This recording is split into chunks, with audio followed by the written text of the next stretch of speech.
So what I'm going to do right now is I'm going to crunch 1,400 years of Islamic history in 5 minutes and make it as exciting as I can possibly make it. Because I hated history when I was a little girl. At this age, I appreciate history.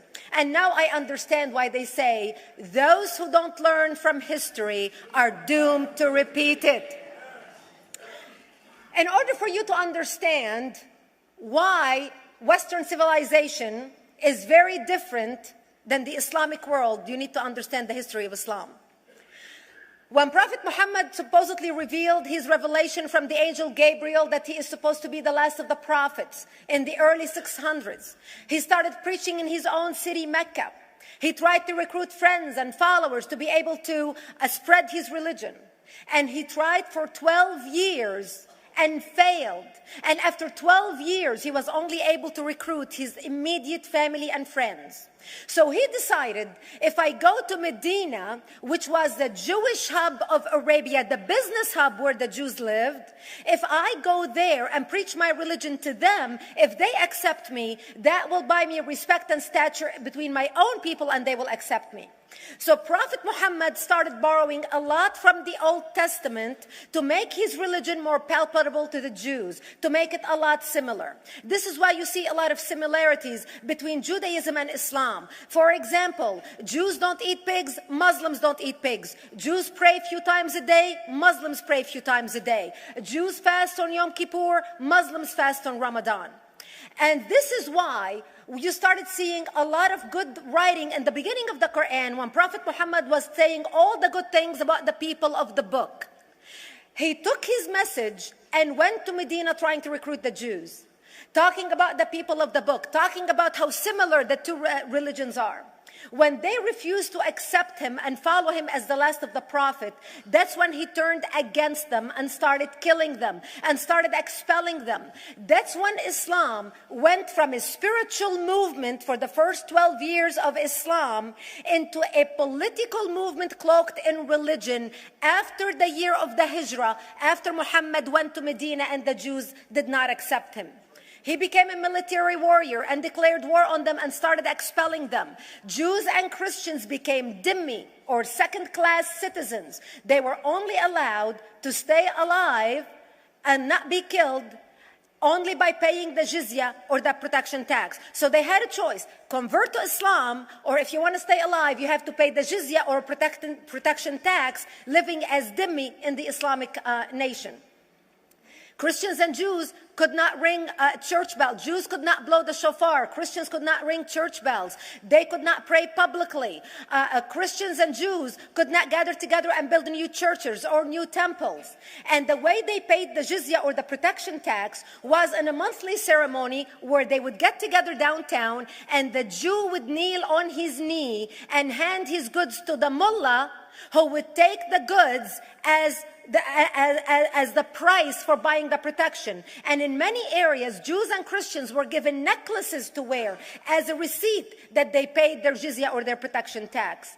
Jews considered najis under Islam. Najis is bodily fluid. Najis is garbage. Najis is dogs. Najis is dirty. So Christians and Jews were treated as second-class citizens. Islam continued to grow. As Islam grew, more people became dhimmi or second-class citizens. Jews and Christians were given identifiable clothing. The yellow star, which was given to the Jews that most people think is a German invention. It was actually an Islamic invention in the 9th century in Iraq by the second Khalif al-Mutawakkil of Iraq, who invented the yellow star for the Jews to be identified as they walked down the street. Because Jews were considered najis, if a Muslim man or a Jew walked on the same side of the street, the Jew had to cross the other side so the Muslim man can walk, so he's not dirtied by the filth of the Jew. Christians were given the zunnar, the belt, which most of you men are wearing right now. That was an Islamic invention for the Christians. Islam continued to grow. They went all the way to Jerusalem. They conquered Jerusalem. Christians couldn't ring their church bells in Jerusalem. The Pope in Rome in 1090 told the Christians, how could you sit idly by and allow your brethren to suffer like this in the Holy Land? You need to go liberate the Christians. You need to go help the Christians. That's why the Crusaders were launched. The Crusaders were not launched because they just felt like waking up in the morning and going and converting a bunch of Muslims or beheading them. The Crusaders were launched to liberate Jerusalem. And they were able to liberate Jerusalem for less than 100 years before Salah ad-Din al-Ayyubi, Saladin, took it back, and Jerusalem remained under Islamic control until 1967, when the State of Israel liberated Jerusalem, where Christians, Jews, and Muslims could pray under the same sky.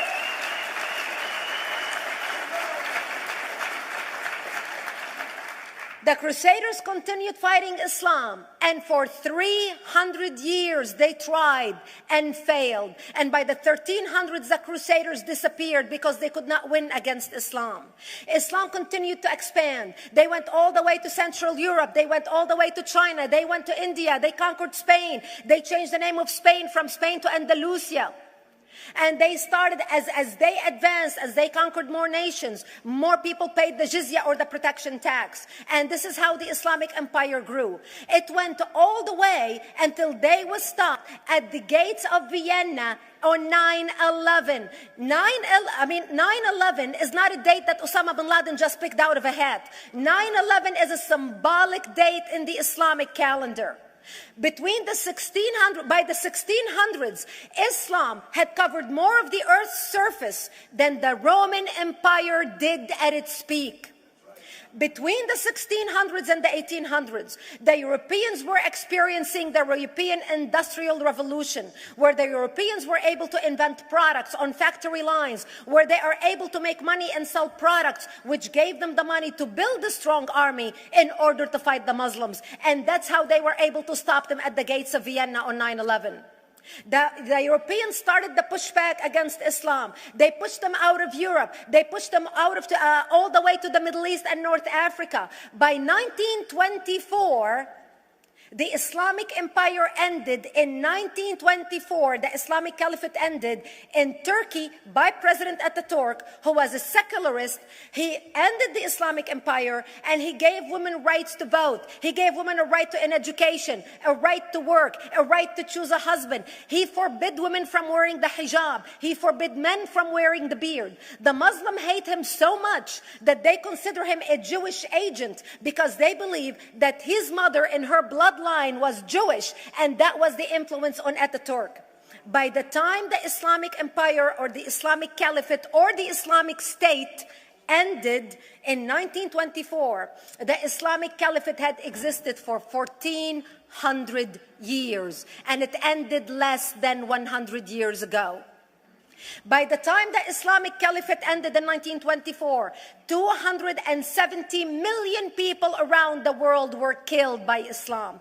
270 million. And we didn't have weapons of mass destruction, and there was nuclear weapons. All of these people were killed, butchered by the sword. The people in the world, less than 100 years ago, how many people knew this history? Please raise your hand. We in America have failed to educate our children about history. We in America failed to educate our population about history. Our children in high school, you take any 17, 16-year-old kid, 18-year-old kid, and ask them about World War II. They can't even tell you what happened in World War II. For them, it's ancient history, and we still have our World War II veteran walking among us. That's how little we know of history. Islam ended in 1924, the Caliphate. People thought the Caliphate will never be resurrected. The Caliphate will never come back. But two things happened in the Middle East in the last century that made the Islamists be able to resurrect the Caliphate. Number one is the discovery of oil in Saudi Arabia, which we were able to discover and were stupid enough to allow them to nationalize it. And the number two that happened was Ayatollah Khomeini coming to power in 1979. That gave the Islamists the money and also the spiritual covering in order to explode on the world stage. And people say, oh, well, the Wahhabis exported their Wahhabi radical religion. The Wahhabis are the name of Wahhab. They're not a different sect of Islam. They follow the authentic preaching of Prophet Muhammad, the way Prophet Muhammad lived and practiced his religion. This is why neither you or me or any infidel can step a foot in Mecca, because as far as they're concerned, we are filth. And as infidels, we're not allowed to step a foot, not President Obama and not anybody else. As a matter of fact, Al-Qaeda used to use Saudi Arabia and its success as an excuse to recruit members, as the example to show them how Allah has blessed Saudi Arabia because of the way they adhere to the tenets of Islam. And today we talk about ISIS. ISIS is not a new invention. ISIS resurrected the caliphate that ended less than 100 years ago. Except we are too ignorant and too uninformed to understand what ISIS is doing and why ISIS is succeeding.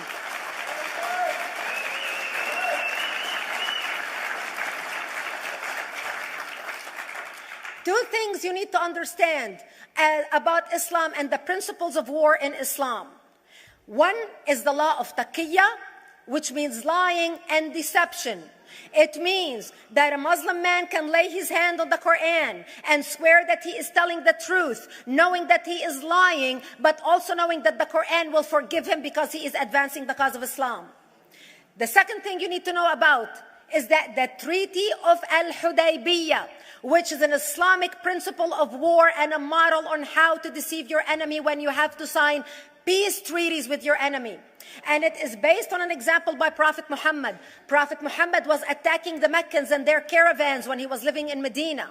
One day he attacked them because this is how he got the goodies. He would attack them, rob them, and spread the goodies among his men. And this is how he was able to recruit, because this is how people made money without working. And so he attacked the Meccan caravans. When he realized he's not able to defeat the Meccans in that city of Al-Hudaybiyah, in that place, he signed a 10-year treaty with them. Does that sound familiar? A 10-year treaty with them that says he will not attack them, he will have peace with them, he will not declare war on them. Muhammad used the treaty for 2 years to build his military, strengthen his army, and when he realized he was strong enough to attack his enemies when they least expected it, because they thought they had a peace treaty with Muhammad, he broke the treaty, attacked them 2 years later, and Mecca fell within 24 hours because they were not expecting the attack.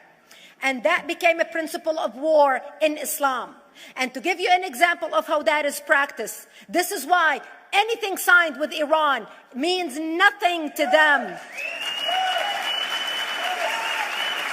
And to give you an example of how this law has been put to use in recent history, Yasser Arafat, who's not an Islamist, but he is a Muslim, met with the Israelis and signed the Oslo Accord in 1993. Remember all the handshaking at the lawn of the White House? The Oslo Accord, Yasser Arafat used the peace treaty, the Oslo Accord with Israel, to get Israel to bring him back and give him his territory, finance his military, train his police, and give his police the weapons. Yasser Arafat broke the Oslo Accord 8 years later, didn't even wait 10 years, and declared the second intifada in 2000, and all hell broke loose. He used the same treaty to win and deceive against his enemies and deceive his enemies. When Jordanian press, after Yasser Arafat signed the Oslo Accord with Israel, and Egyptian press would interview Yasser Arafat, and they would say, how could you sign a peace treaty with the devil? How could you sign a peace treaty with the Jews? Yasser Arafat will tell them, remember Hudaybiyah. That's all he would have to say. The whole Muslim world knew exactly what Yasser Arafat was talking about. We in the West and the Jews in Israel, it was over their heads. Nobody understood what Hudaybiyah was referring to.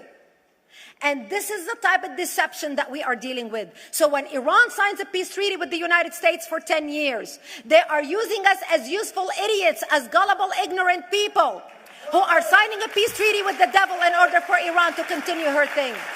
In this deadly game of thrones, there's no place for America or for Israel. We don't have to gamble with our future and with our children's future. Elie Wiesel. And I wish I could promise you, Elie, that the lessons of history have been learned. That is why it is so important to be wise about who we're going to put in the White House next year.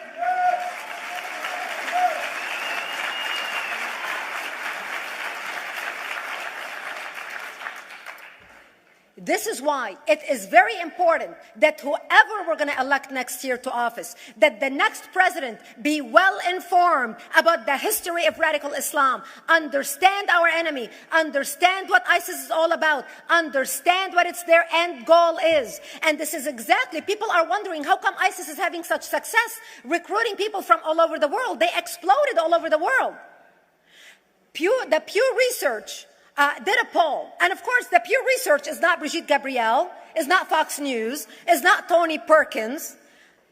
The Pew Research did a poll in 2013 when they went around the world and interviewed Muslims from Islamic countries all over the world. And they asked them 2 questions. Would you like to have Sharia law as the law of your country? And would you like to see the Islamic Caliphate? And remember, this was in 2013, before ISIS.